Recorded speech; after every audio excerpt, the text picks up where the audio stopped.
Intégral Bourse.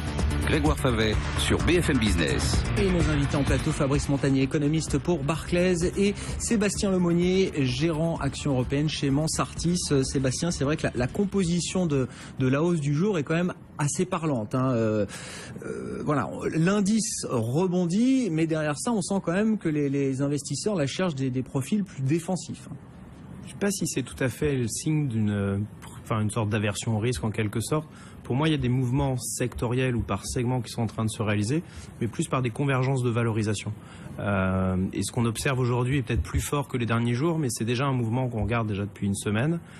Si je prends l'exemple de LVMH, le titre monte peut-être par défaut par rapport à une autre classe d'actifs, par exemple les small et mid cap qui avaient très bien fait, où sincèrement c'est compliqué de trouver des idées parce que les valorisations laissent peu de marge sécurité. Quand on retrouve par contre un LVMH avant sa publication de résultats qui se paye moins de 10 fois le résultat opérationnel, c'est un niveau quand même historiquement bas, on est 20-25% en dessous de la moyenne historique. La société en plus a rassuré avec des résultats pas si mauvais que ça et a priori quelque chose qui fonctionne au niveau de Louis Vuitton pour repositionner la marque, améliorer un petit peu le haut de gamme. Donc ça, c'est le genre de nouvelles qui font finalement monter les titres. Et c'est pour ça que c'est une année avant tout de stock picking. Les valorisations ne sont pas si attractives que ça. Elles ne sont pas non plus excessives. Et ça va être sur le premier trimestre et sans doute le deuxième trimestre qu'on va avoir peut-être des problèmes de visibilité sur les résultats à cause des effets météo, notamment aux États-Unis. Mais qu'on va se rendre compte finalement les sociétés qui sont bien valorisées ou celles où on a été excessif parce qu'il y a encore de la croissance des bénéfices et c'est ce qui va être le vrai relais à mon avis de la poursuite ou non des cours de bourse. Ça va plus être l'appréciation par les multiples mais vraiment l'appréciation qui sera tirée par la hausse des résultats des sociétés sur lequel chez Mansartis. Donc il y a des vraies raisons fondamentales là pour voir du LVMH qui prend 2% aujourd'hui. C'est pas juste mettre un peu de défensif dans son portefeuille. Pour moi c'est un titre qui a été trop délaissé. Et le scénario macro est peut-être moins bon, mais il n'est pas catastrophique. C'est ça aussi, je pense qu'il faut avoir en tête par rapport au risque de baisse du marché. On n'est pas en train de se dire, tiens, on va repartir dans un déclin économique. On est peut-être quelque part dans un milieu de reprise économique avec quelques incertitudes sur la vigilance de la reprise. Mais les cours de bourse sont pas non plus excessifs. Il y a peu de marge sécurité, il faut être très très sélectif et donc c'est pour ça qu'on reste assez confiant chez Mansartis. Bon, justement le scénario macro, on va rejoindre le floor du New York Stock Exchange pour retrouver sur place Patrick Legland, qu'on connaît bien évidemment, intervenant régulier d'Intégral Bourse, responsable mondial de la recherche pour Société Générale Corporate and Investment Banking. Vous êtes en direct avec nous, Patrick, à l'occasion de ce forum Paris Europlace qui se tient à New York, justement sur les éléments macro. Là, on a eu des nouvelles intéressantes aujourd'hui. Les ventes de détail aux États-Unis, là, qui rebondissent, qui progressent très fortement en mars, ce qui valide un petit peu la théorie de l'effet météo négatif des mois d'hiver qui s'estompe petit à petit. Et puis on a de l'autre côté de l'Atlantique, chez nous en Europe, toutes ces interrogations autour d'une action prochaine à venir de la BCE. De quelle ampleur, de quelle nature? Le marché reste malgré tout très prudent par rapport à ça. Oui, bonjour Grégoire. En fait, les nouvelles en effet que l'on a eues de la part des États-Unis sont plutôt assez favorables. Et je dirais que c'est en ligne avec ce que nous anticipions précédemment. C'est-à-dire qu'on a eu un hiver extrêmement brumeux aux États-Unis qui a quelque part givré les prévisions macroéconomiques sur les États-Unis. On voit que cet hiver commence maintenant à s'éloigner. Les chiffres qui reviennent à la réalité. Nous sommes à la Société Générale sur une croissance supérieure à 3% pour 2014-2015. Et en fait, il y a aussi un autre élément à prendre en compte, c'est que la réduction des dépenses publiques aux États-Unis pèse environ pour 1,5% sur la croissance économique américaine. C'est-à-dire que sans cette réduction des dépenses publiques, les chiffres seraient supérieurs de 1 ou 1,5%. Donc au total, on a un petit peu un retour à la normale et on pense que ces chiffres vont continuer à s'améliorer. Sur l'Europe, c'est différent. Bien sûr, il y a certainement un certain nombre d'incertitudes sur le niveau de l'euro. L'euro, nous pas oublié, a été introduit en 1999 sur une parité de 1,18. On est maintenant à 1,38, 1,40. Quelque part, les parités de pouvoir d'achat militeraient pour des chiffres beaucoup plus faibles. Donc si M. Draghi, je dirais, confirme un petit peu les éléments qu'il a commencé à mentionner ce week-end, c'est-à-dire d'une manière ou d'une autre d'intervenir pour faire baisser l'euro, ce serait extrêmement positif pour la compétitivité européenne et pour les entreprises européennes. Justement là-dessus, vu la complexité de mise en place, d'exécution de ce QE à l'européenne, on voit bien que c'est compliqué, ça peut prendre encore du temps, plusieurs semaines, voire plusieurs mois. Et vu les attentes du marché, est-ce que justement les investisseurs risquent pas d'être déçus à l'arrivée? Parce que pour faire baisser l'euro, alors qu'il y a quand même plein de raisons structurelles qui plaident pour un euro plutôt fort aujourd'hui, il faudra mettre le paquet du côté de la BCE. On n'est pas sûr qu'elle puisse trouver le consensus politique pour le faire là. Oui, vous avez tout à fait raison, Grégoire. En fait, le point principal, ce serait d'essayer, d'une manière ou d'une autre, d'inverser ce qui s'est passé sur le bilan de la BCE. C'est-à-dire, ce qu'on a eu depuis plusieurs années, c'est un bilan de la BCE qui s'est plutôt contracté, non pas, je dirais, étendu ou élargi comme l'a fait la Fed. La question, c'est est-ce que la BCE aura la possibilité, les moyens à l'intérieur de son mandat d'augmenter la taille de son bilan? Ça va être extrêmement compliqué, extrêmement complexe. Mais ne pas oublier aussi que les cambistes raisonnent par anticipation. Le simple fait que le président de la BCE, M. Draghi, ait indiqué qu'à partir de maintenant, je dirais, il allait regarder le niveau de la parité euro-dollar et le niveau de l'euro avec beaucoup plus d'attention. Déjà, ça donne un signal fort que quelque part, les autorités monétaires sont prêtes à intervenir. Et ça, à mon avis, ça aura un impact.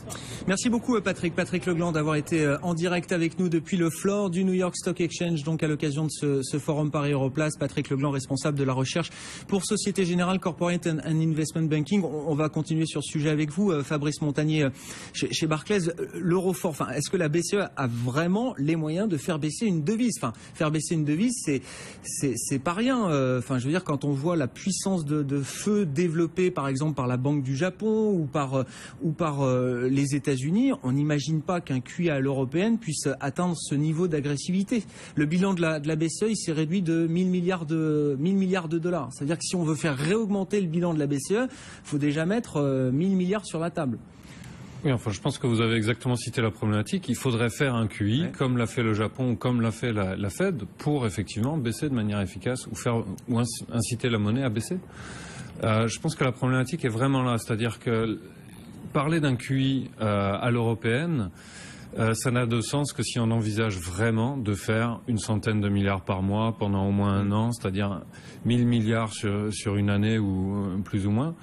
Donc c'est vraiment de ça dont on parle. Tant qu'on n'est pas sûr que ce scénario-là peut être enclenché, il faut quand même il faut faire attention avec les anticipations de QI. Nous, ce qu'on voit se développer depuis le début avril, c'est que par rapport à ce qu'on a eu dans les premiers mois de cette année, Mario Draghi et les autres membres du Conseil des gouverneurs ont pour la première fois aligné leur communication, coordonné leur communication sur leur forward guidance, c'est-à-dire sur leur orientation de la politique monétaire, en montrant bien qu'une politique monétaire plus accommodante est crédible. Ensuite, il laisse planer beaucoup de doutes sur quelle est la prochaine étape. Donc parmi les candidats, il y a bien évidemment une baisse de taux, il y a un credit easing, c'est-à-dire jouer sur le financement direct des entreprises. Et puis ensuite, en bout de chaîne, selon nous, il y a la possibilité d'un quantitative easing. Pour déclencher un quantitative easing, on serait quand même on fait partie de ceux qui pensent qu'il faudrait plusieurs mois d'inflation faible au niveau qu'on voit actuellement, plusieurs mois d'inflation autour de 0,5 ou plus basse, et également un changement un peu des anticipations de croissance, parce qu'il faut quand même l'avouer, aujourd'hui on reste dans un scénario où les choses vont de mieux en mieux, trimestre après trimestre. Déclencher un quantitative easing alors que les choses sont censées aller mieux dans les trimestres qui viennent, et qui plus est en octobre-novembre quand la BCE va annoncer les détails de la revue des bilans, etc., ça paraît assez complexe. Donc il faudrait qu'il y ait un choc. Alors ce choc peut être l'euro fort, si l'euro continue à s'apprécier, ou disons plus l'euro s'apprécie, plus il donne des arguments à la BCE pour effectivement faire quelque chose. Mais à ce jeu-là, on pense que la première étape sera, si jamais il y a un mouvement de la BCE, sera sans doute une baisse des taux. Ouais. La baisse de taux, la dernière baisse de taux 7 novembre, on était à 1,32, 1,33 sur l'euro-dollar. Aujourd'hui, on se retrouve à 1,39. Enfin, je veux dire, c'est une baisse des taux qui n'a eu aucun effet, strictement. Alors on ne sait jamais ce qui se serait passé s'il n'y avait pas eu de baisse de taux. Pour dire que la force structurelle de l'euro est quand même très importante. Oui, non, on est bien d'accord. Derrière la force de l'euro, il y a sans doute l'excédent de la balance courante en Europe. Tant qu'on a cette excellente balance courante, on aura une force à l'appréciation de l'euro, ce qui renvoie d'ailleurs à toutes les problématiques de coordination de politique en zone euro, du fait que certes il faut pointer du doigt les pays qui ont des déséquilibres négatifs ou des déficits, mais également les pays à surplus. Derrière l'excédent de la balance courante européenne, il y a bien sûr l'excédent de la balance courante allemande.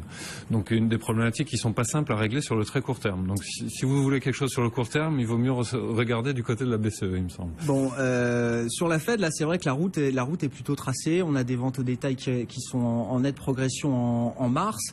Et puis surtout on a le sentiment de bulles qui commencent à se dégonfler aux États-Unis, là sur le Nasdaq. Je ne sais pas comment est-ce que vous avez vécu cette séquence, les techs, les biotech qui qui chute, qui commence à entraîner d'autres indices, mais c'est plutôt sain de voir ça selon vous, Sébastien, ou est-ce que vous dites attention, l'effet de contagion, ça peut partir très vite? Non, je pense que c'est plutôt sain. Aujourd'hui, bon, il y a des corrections, mais qui sont pas non plus complètement délirantes. On n'est pas dans une folie totale à ce que les cours soient complètement délaissés. On a eu quand même quelques séances de rebond. Là où c'est sain, c'est qu'il faut quand même qu'il y ait une convergence entre les actifs, entre les segments de marché. Moi, sur ce que je connais bien, c'est la partie européenne. Quand je vois des small, mid-cap, certes de qualité, mais avec des rentabilités qui peuvent être cycliques, qui se payent déjà 12-13 fois le résultat opérationnel, avec des attentes quand même assez prometteuses, et qu'à contrario, je trouve certaines large cap, on citait tout à l'heure LVMH, mais même dans les sociétés plus cycliques comme Michelin ou comme Lafarge, où on a des perspectives qui restent plus favorables, mais on a des niveaux de rentabilité qui ne sont pas encore celles d'un niveau peut-être normal d'activité économique, et on se paye avec des décotes par rapport aux small et mid cap. Alors c'est parfois légitime parce qu'il y a plus de croissance, on va dire, sur les small et mid cap. Donc on corrige d'un côté, on réévalue de l'autre. Moi j'ai l'impression qu'on a une sorte de rotation d'actifs aujourd'hui. C'est ce sur quoi on était positionné, en tout cas chez Mansartis. Maintenant, là aussi, il ne faut pas s'attendre à une forte baisse des small et mid cap. Les choses sont juste en train de se rationaliser. Il faut prendre un petit peu de recul et rester pragmatique. 17h30, messieurs, vous restez avec nous jusqu'à 18h. Mais tout de suite, c'est le fixing en direct.